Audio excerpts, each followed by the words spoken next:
आ गए आप। आज मैं आपको बताता हूँ पाइल्स के बारे में। अगर सुबह टॉयलेट जाते वक्त आपको हिम्मत की जरूरत होती है टॉयलेट जाने के लिए भी, और आपको टॉयलेट में ब्लड आता है, तो समझिए कि आपको पाइल्स या बवासीर जो भी आप बोलते हैं वो है ना। तो पाइल्स एक ऐसी चीज है कि आप हर कोई आजकल बोलने में शर्माता है कि पाइल्स के बारे में कुछ भी बात होती है तो शर्माता है।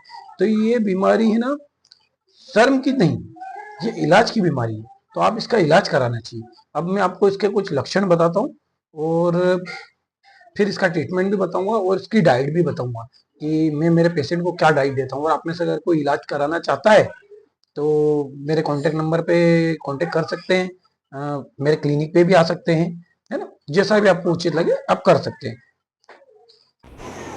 आप हमारे चैनल बात करते हैं इसके लक्षण की। तो मल त्याग करने में अगर अपने को खून आता है तो समझ जाइए कि पाइल्स है, ठीक है। और इसके बाद अगर खुजली होती है मल द्वार पे तो भी पाइल्स है।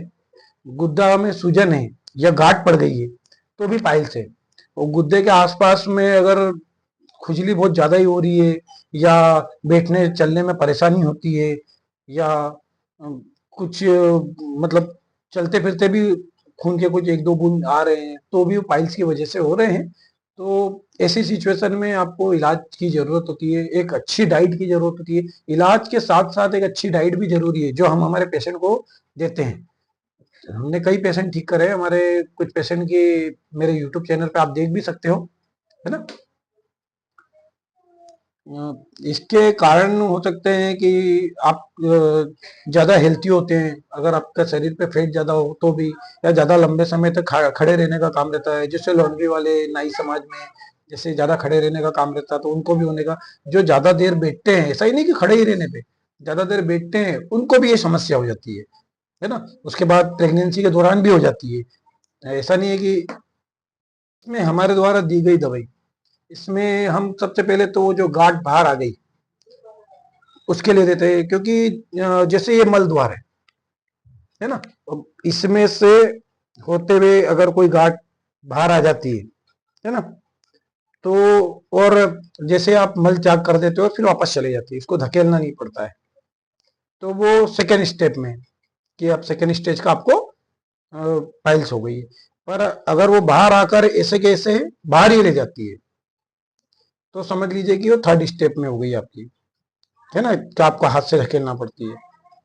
और कई बार क्या होता है कि बाहर आ गई है पर हाथ से धकेल रहे तो भी अंदर नहीं जा रही, तो फोर्थ स्टेज की पाइल्स होती है। तो उसके लिए हम देते हैं दवाई, एक तो वो गिठान को सही करने के लिए, है ना। उसके बाद पाइल्स से संबंधित ब्लीडिंग पाइल्स होती है तो उससे संबंधित मेडिसिन देते हैं हमारी, और उसके साथ में एक डाइट प्लान देते हैं। और डाइट प्लान ज्यादा से ज्यादा हम ध्यान देते हैं कि डाइट प्लान पे ही, मेडिसिन तो साथ में चलती है पर डाइट प्लान पे हम ज्यादा ध्यान देते हैं। फाइबर युक्त भोजन पे ध्यान देते हैं हम।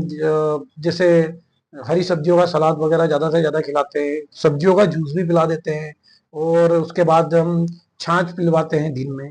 हम शाम को पीने का मना बोलते हैं, हम दिन में पिलवाते हैं। तो एक पूरे एक अच्छी डाइट आपके बीएमआई के हिसाब से बना के देते हैं, आपके शरीर के हिसाब से बना के देते हैं, एक अच्छी मेडिसिन देते हैं। उसका बहुत बढ़िया रिजल्ट भी है। मेरे मेरे यूट्यूब चैनल पे डॉक्टर लोकेश तलोदिया के नाम से आप सर्च करके देख सकते हो। बहुत ही बढ़िया बना रखा है उसको, बहुत व्यवस्थित तरीके से डाल रखा है। आप टोटल चीजें सर्च करके देख लेना।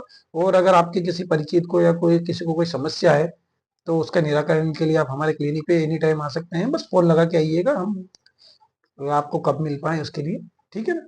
नमस्कार।